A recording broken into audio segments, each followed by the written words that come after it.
president of the club was the Honourable Alan Dermot, who, as the son of an Irish peer, had obtained a nobleman's degree in the university and lived in idleness in the town. Very little is known of his life and character, but that little is highly in his disfavour. He was killed in a duel at Paris in the year 1743, under circumstances which I need not particularise, but which point to an exceptional degree of cruelty and wickedness in the slain man. I will quote from the first pages of the Minute Book some of the laws of the club, which will explain its constitution. 1. This society consisteth of 7 everlastings, who may be corporeal or incorporeal, as destiny shall determine. 2. The rules of the society, as herein written, are immutable and everlasting. 3. None shall hereafter be chosen into the society, and none shall cease to be members. 4.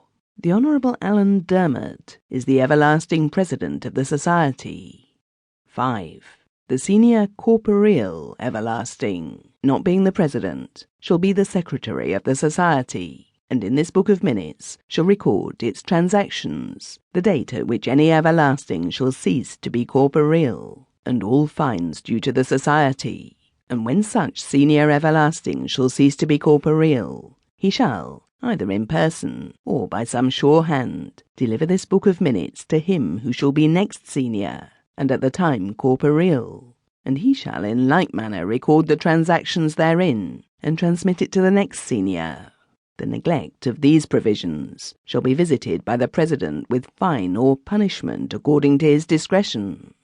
6.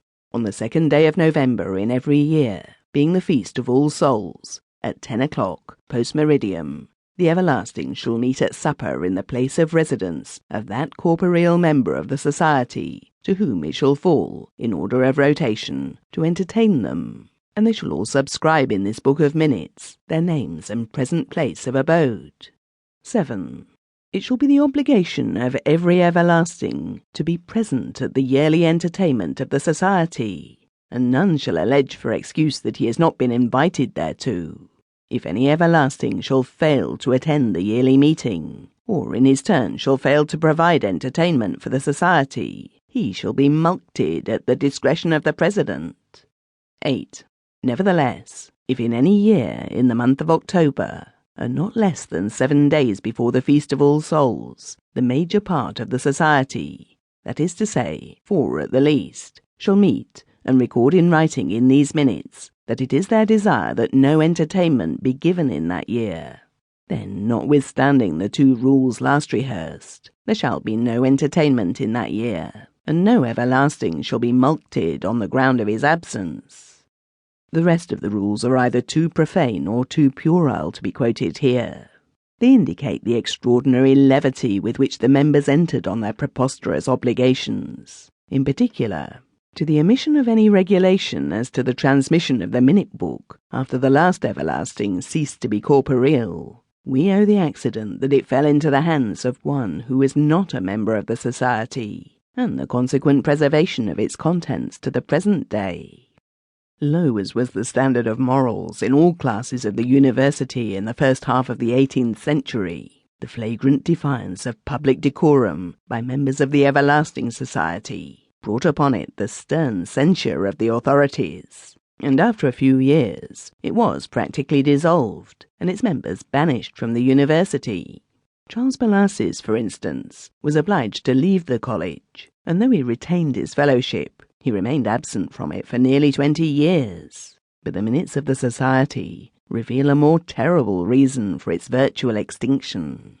Between the years 1738 and 1743, the minutes record many meetings of the club, for it met on other occasions, besides that of All Souls' Day. Apart from a great deal of impious jocularity on the part of the writers, they are limited to the formal record of the attendance of the members, fines inflicted, and so forth.